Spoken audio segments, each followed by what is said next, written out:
Hello बच्चों, यहाँ प्रश्न कह रहा है क्रमशः 6 सेमी 8 सेंटीमीटर और 10 सेंटीमीटर त्रिज्याओं वाले धातु के 3 ठोस गोलों को पिघलाकर एक एकल ठोस गोला बनाया जाता है, यानी एक ही बनाया जाता है। इस गोले की त्रिज्या क्या होगी? कहने का मतलब है कि 3 छोटे छोटे गोलों को इस तरह से मैंने यहाँ पे R1 ये छोटा एक गोला माना, फिर प्लस दूसरा गोला प्लस तीसरा गोला, यानी इन 3 छोटों गोलों को क्या है कि पिघला दिया गया है और पिघला करके एक बड़ा सा गोला बनाया गया है। तो अब यानी इस तीनों का आयतन जितना होगा उतना वो बड़ा वाला गोला का क्या होगा, आयतन होगा। तो इस तरह से मैंने यहाँ पे चित्र के माध्यम से समझाने का कोशिश किया है।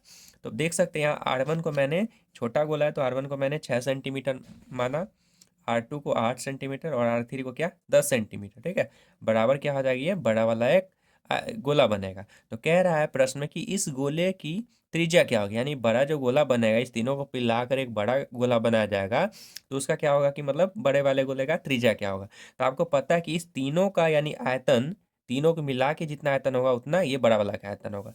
यहाँ मैंने लिख भी दिया है कि चूंकि तीन गोलों को पिघलाकर एक बड़ा गोला बनाया गया है, इसलिए क्या होगा, तीनों छोटे गोले का आयतन बराबर बड़े गोले का आयतन। ठीक है, तो आपको पता है कि गोले का आयतन क्या होता है, 4/3 पाई r क्यूब। ठीक है, क्या होता है 4/3 पाई r क्यूब। यानी ये मैंने छोटा वाला पहले माना है, R1 माना है, तो R1 यहाँ लिखेंगे, R1 का क्यूब प्लस फिर 4/3 पाई R2 का क्यूब, फिर प्लस 4/3 पाई और R3 का क्यूब बराबर क्या होगा, फिर 4/3 पाई और बड़ा वाला को मैंने R4 माना है तो R4 का क्यूब। ठीक है, अब एक चीज़ आप देख सकते हो कि ये 4/3 पाई 4/3 पाई 4/3 पाई 4/3 पाई सभी में, तो क्या करेंगे, 4/3 पाई को कॉमन कर लेंगे। ठीक है, तो 4/3 पाई यहाँ से कॉमन कर लेते, क्या बचेगा, R1 का क्यूब प्लस R2 का क्यूब प्लस R3 का क्यूब। ठीक है, बराबर क्या बचेगा आपको यहाँ 4/3 पाई और क्या बच जाएगा आपका R4 का क्यूब। ठीक है, तो इस तरह से मैंने ये लिख लिया।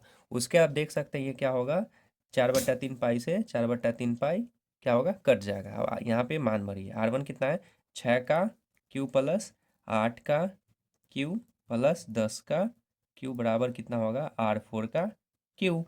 अब 6 का क्यूब कितना है, तो यानी 6 का क्यूब का मतलब क्या हुआ, 6 का क्यूब का मतलब क्या हुआ आपको कि 6 गुना 6 गुना 6। ठीक है, तो 6 6 1 36 होता है, 36 को आप 6 से गुना कर लीजिए, 6 6 1 36 का 6 हासिल 3, 6 3 18 18 3 21, यानी 216। 8 क्या होता है, 8 गुना 8 गुना 8। ठीक है, तो अठी अठी कितना हुआ, 64, 64 को आप 8 से गुना कर लीजिए, तो 8 चौका 32 का 2 हासिल 3, 8 से 48 48 3 51, यानी 512। और 10 का कितना हो जाएगा, 10 गुना 10 गुना 10, इसको तो सिंपल है।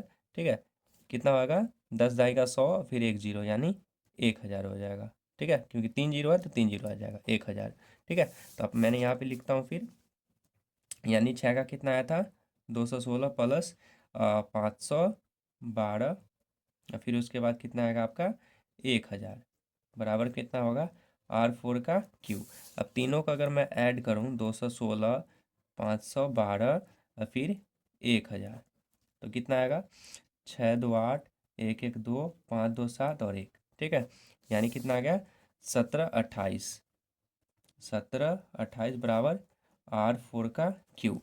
अब अगर मैं इसको अगर क्यों नहीं करूँगा, जैसे 17 28 का अगर मैं अभाज्य गुणनखंड करूँ तो क्या हो जाएगा, यहाँ पे 8 दूना 16, फिर आएगा 6 दूना 12, फिर 4 दूना 8, फिर 2 से करूँगा तो 4 दूना 8, 3 दूना 6, 2 दूना 4, फिर 2 से, 2 दूना 4, 16 दूना 32, फिर 2 से, तो कितना, 2 एकम 2 जीरो, 8 दूना 16, फिर एक करते हैं 2 से, तो 5 दूना 10, फिर 4 दूना 8, फिर 2 से करेंगे तो 2 दूना 4 7 दूना 14, यानी फिर करेंगे 3 से, तो 9 तिहाई 27, 3 से 3 तिहाई 9। ठीक है, तो आप देख सकते हैं 1 2 3 4 5 6, यानी 2 का पावर कितना है, 6 है। ठीक है, यानी तीन तीन गोल मैं करूँगा, ये पेयर लगाऊंगा 3 3 का। ठीक है, तो यानी क्या होगा आपका, देख सकते हैं कि 3 3 का पेयर लग रहा है। ठीक है, तो इस तरह से अगर आप इसको, मैं इस साइड पहले ले आता हूँ, R4 का क्यू बराबर, इसको मैं इस साइड ले आता हूँ, ठीक है। अब अगर आप ये क्यू है तो क्यू उस तरफ जाएगा तो क्या बन जाएगा, सबसे पहले देख लीजिए, अंडर रूट होगा, ठीक है, 17 28, और ये यहाँ पे आके बैठेगा, यानी इसका क्या करना है, घनमूल, यानी 3 3 का जोड़ा लगाना था, ठीक है। तो अभी मैंने बताया कि इसके अंदर में क्या बचा था आपको, 2 कितना आया था, यानी 2 का पेयर कितना बना है, 2, ठीक है, क्योंकि 3 यहाँ, तो एक पेयर ये हो गया, फिर एक पेयर ये, और एक पेयर ये, यानी 2 आ रहा था आपको कितना, 2 बार, ठीक है, और 3 आ रहा था एक बार। तो कितना होगा, R4 बराबर कितना होगा, 2 दूना 4, 4 तिहाई 12, यानी 12 सेंटीमीटर आंसर हो जाएगा आपका, ठीक है। देखिए, ये जो था आपका प्रश्न, यानी बोर्ड परीक्षा 2024 से पूछा गया था। देखिए कितना सिंपल सा था, ठीक है, और इसके लिए आपको कितने नंबर मिलते हैं, 5 नंबर मिलते हैं। तो इतना आसान क्वेश्चन था, आप लोग अच्छे से हल कर सकते हो, ठीक है। अच्छा लगा हो वीडियो तो लाइक करें, कमेंट करें एंड शेयर करें।